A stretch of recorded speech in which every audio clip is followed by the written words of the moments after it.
Hello and welcome to the Q1 2024 review.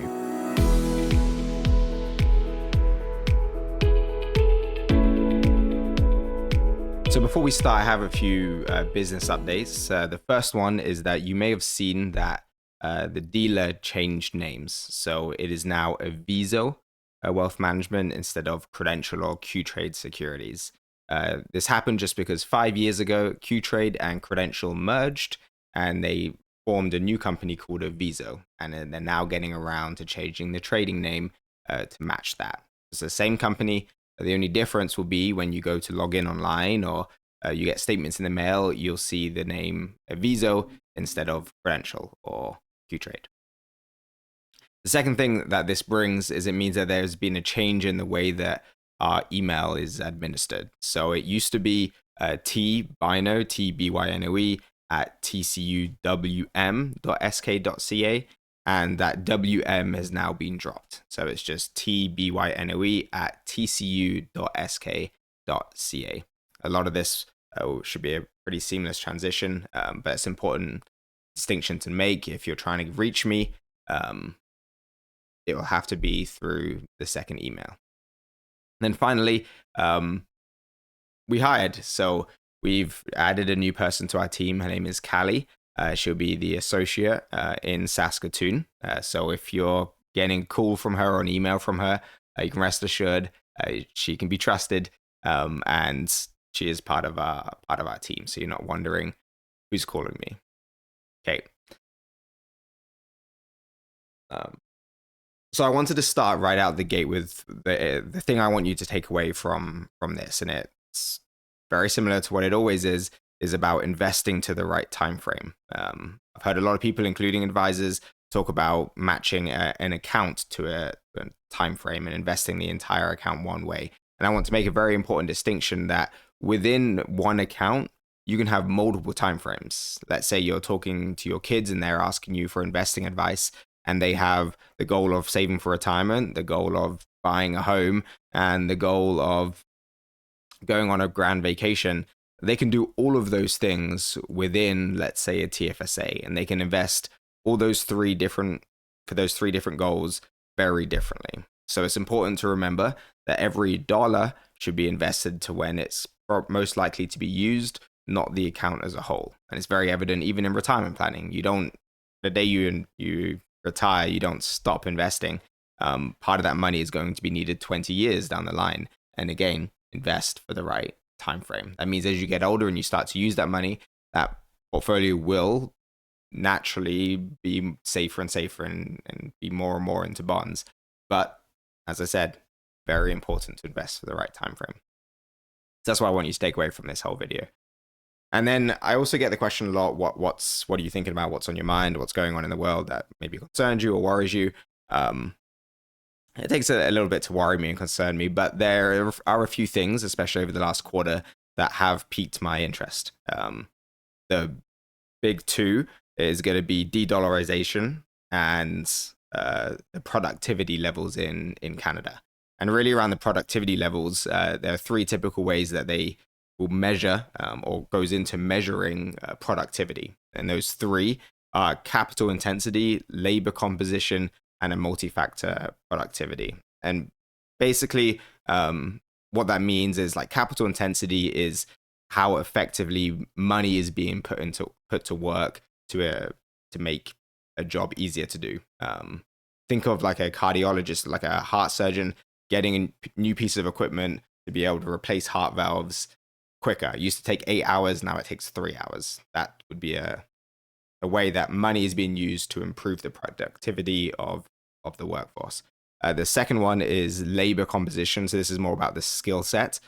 So as you go through your career, you tend to get paid more. You get paid more not just because you're older, but you get paid more because you have a greater skill set. And that skill set hopefully will translate into more value being produced.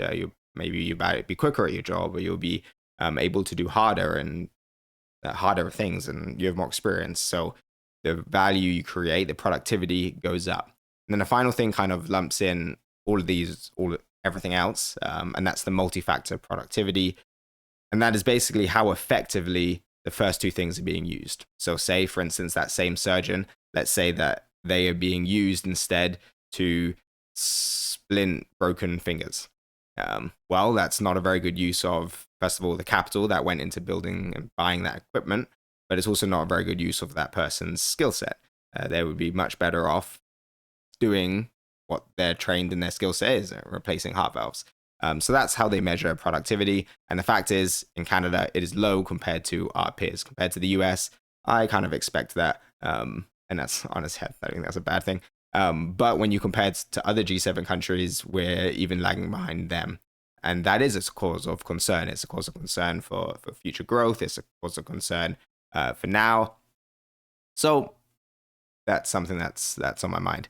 And then the next thing I mentioned was de-dollarization. So currently typically companies that trade in two different currency, let's say Canadian dollars and Great British pounds, instead of trading in those two currencies, they will trade in US dollars. So the person in the UK will exchange their money to USD, the person in Canada will exchange their money to USD, and then they will trade back and forth in USD. That could be changing. And when you see the push, especially in the eastern part of the world, to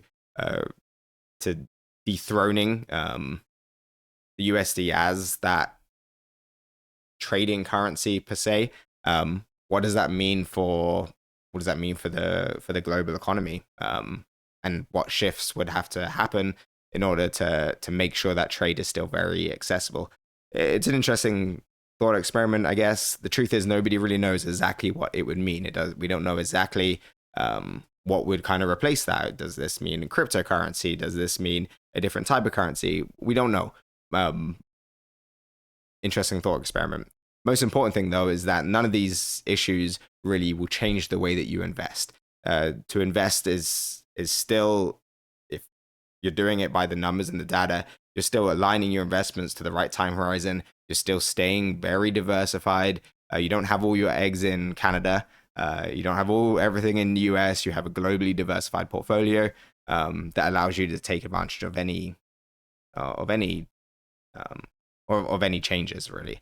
So that's the important thing. Invest to the time frame and stay diversified. So now let's take a look at what the markets have done over the last little while.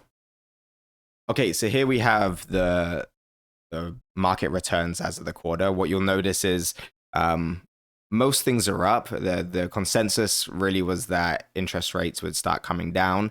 And then we kind of had a surprise there where inflation, especially in the States, came back higher than expected. What that meant is that bonds kind of pulled back a little bit. Still doesn't affect the long term, but an interesting story for the States is everybody now knows who NVIDIA is. They're the chip maker that kind of was spurred a giant portion of this growth, and now a $2 trillion company. There's only a few of those in the world. Important reminder, though, that just because company goes up and is valued at these prices doesn't mean that they're always going to be around. Even companies that were household names back in the day no longer exist. So just a reminder to make sure that we're diversified and don't get carried away in one area of the market, or even one geography, let alone one stock.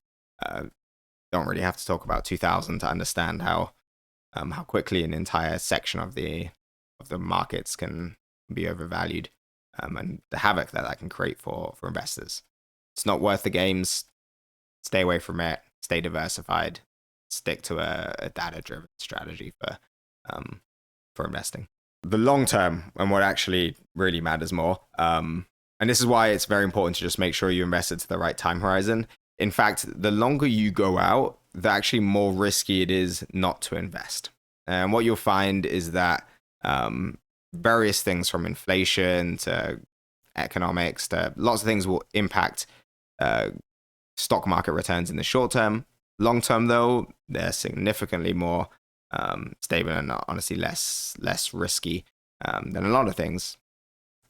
But we don't know for the short term. So that's what kind of happened in the world markets for the first part of 2024. If you do have any questions, as always, feel free to reach out.